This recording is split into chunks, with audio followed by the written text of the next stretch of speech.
It's old Jim Jordan from Ohio. Kaitlan Collins has asked him directly about these fuel prices, but listen how closely he points out how much he doesn't give a damn. What about his promise in 2024 that if he was reelected, gas would be under $2 a gallon because of his policies?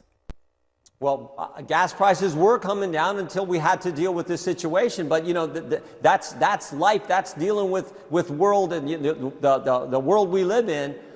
I think the country gets the fundamental fact, and I know I understand this, President Trump makes decisions that are in the best interest of our nation. 250 years, greatest country in history. He makes decisions that are going to help our country and the long-term security and safety of the people he has and I think you want a commander-in-chief like that. You want a commander-in-chief who's willing to do tough things that he knows are good for us, all of us.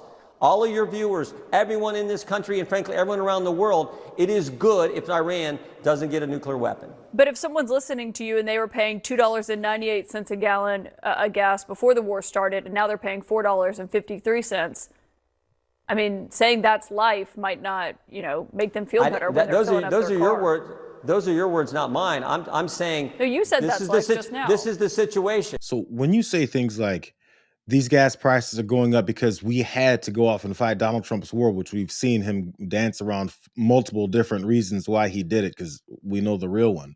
That's life. And you didn't even know you said it because you're so flippantly against the American people that when Kaitlan Collins reminds you that you just said that's life, he's ready to deny it. I mean, saying that's life might not, make them feel better. Those are your words. Those are your words, not mine. Well, gas prices were coming down until we had to deal with this situation. But, that's life. There used to be a time that when you directly catch someone lying to folks specifically about what is it they're doing to people's lives, that would disqualify them. It would run their dumbasses right out of the seats that they think they're supposed to hold because they support the fascist in the White House. And as a matter of fact, she cut his ass up even further. I feel like they were ready for him to lie. And I'm so glad more reporters, more anchors, more producers on these shows are figuring out to have something ready to play them like they were ready to play Jim Jordan. This is what you said in 2022 when gas prices in your home state of Ohio were actually a little bit lower than they are today. These elites who live here in Washington don't seem to get the fact that folks in like West Central Ohio, North Central Ohio that I get to represent, where you make things, grow things, move things, $5 gas kills the economy. I mean, what happens to the economy if we hit $5 a gallon now? Well, it's not good. We'd like it to come down. But, we're also seeing some good signs. In the month of April, we have 115,000 job growth in the economy. There's some good signs out there. We all want prices to come down. We all want things to be more affordable, particularly for young couples who are buying that first home, got a young family. We all want that to happen, but we don't want this country and what they've done over 47 years, the people they've killed, the evil they've been a part of. We don't want them getting a nuclear weapon. So in response to you being a complete and utter hypocrite on what you said will destroy the economy being $5 gas, which, by the way, let's keep it real. In many states, it's not just $5, $6, $7 a gallon. We've seen it already. So let's stop with that. But still, if you found yourself confronted with your own words from just a few years ago about how upsetting it is, the gas prices are high, when now they're higher significantly, and you're just okay with it, that means the answer they expect you to then take in and accept is that you're afraid of big bad Iran, who we've seen hasn't had a nuclear weapon, hasn't been 2 weeks away from a nuclear weapon, because, when 2 weeks pass and they still don't have a nuclear weapon, it's odd how it can get extended to 2 more weeks. But Jim Jordan thinks you're just as dumb as he is and all the people that continue to vote for him. But he also ran on bringing gas prices to under $2 a gallon. I mean, are voters supposed to look at that and say which one is? Hopefully we'll get there soon. I want gas prices low too. I mean, we all want gas prices low. Who doesn't, for goodness sake? But we also don't want Iran to get a nuclear weapon. And I think the country's smart. They understand that decisions have to be made. Let's focus on getting those gas prices down as quickly and as fast as we can. But let's also focus on making sure that this regime, who was willing to hang a 19-year-old star athlete in their country, willing to do that, let's make sure they don't have a nuclear weapon. You said that's life. I was just quoting what you said a second ago. Those were not my words. Those were your words. No, I'm not saying that's life.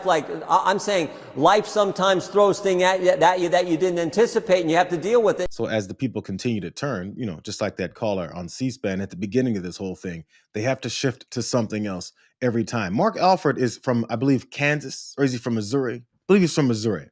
Former news anchor, decided to become a United States representative. If we don't do this now, I don't want to think about what the future holds. How long is that full regiment, though? When you take antibiotics, you get 30, 5 a day for 6 days. Is this going to be 5 a day for 4 more months? Because how much longer is it going to cost you $100 to fill up your Ford Expedition? Look, I don't have a crystal ball in this. I do know that we do have control over the Straits of Hormuz right now. Things have improved somewhat. I know Saudi Arabia. Congressman, if we have control, how come there aren't vessels going in and out of the Strait of Hormuz right now?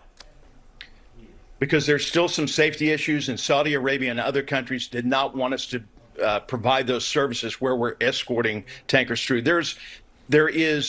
This has become very complicated because other Middle East countries, Saudi Arabia and others, they want Iran to be dealt with, but they also know that this is a delicate situation. And so I think they are coordinating with the United States of America in this plan to fully open the Straits of Hormuz, to fully get oil flowing through that area so that we can live in peace with Iran and whatever regime ends up happening there. That part of that conversation started with him acting like the Strait of Hormuz is under our control. Why does he think anyone would listen to that? When obviously the guy that he worships keeps saying how it's not under anyone's control, but he wants to start up the war again, which they kind of never stopped. Why would anyone believe that we suddenly have control over it? Why would we have control of the Strait of Hormuz while we're also simultaneously talking about how fuel prices continue to skyrocket? Mostly because of the closure of that strait. He thinks everyone is stupid. I'm going to finish with this. They like to say how we're controlling the Strait of Hormuz. They like to say that soon, at some point, 2 weeks soon, when Donald Trump decides, gas prices will then drop immediately and all this stuff. What they do know, though, is that all those are lies. I've been noticing lately, Fox Business has been having some guests on that can't help but to tell the truth when it comes to that. Now the expectation is not really for inflation to get much better throughout most of 2026. That's the story that you're seeing in these reports. Essentially, there's going to be some tariff inflation passing through on the good side. Now you have energy prices impacting services. It probably just isn't going to get that much better from here, and I think investors know that. They're focused on the AI story and hoping this inflation story doesn't get too much worse. If someone's struggling to then have to put $100 in their gas tank every week, I feel like they're probably not thriving in the stock market. But as Donald Trump said, he doesn't think at all about that stuff. He doesn't think about it at all. And if he could, he'd toss a couple middle fingers your way.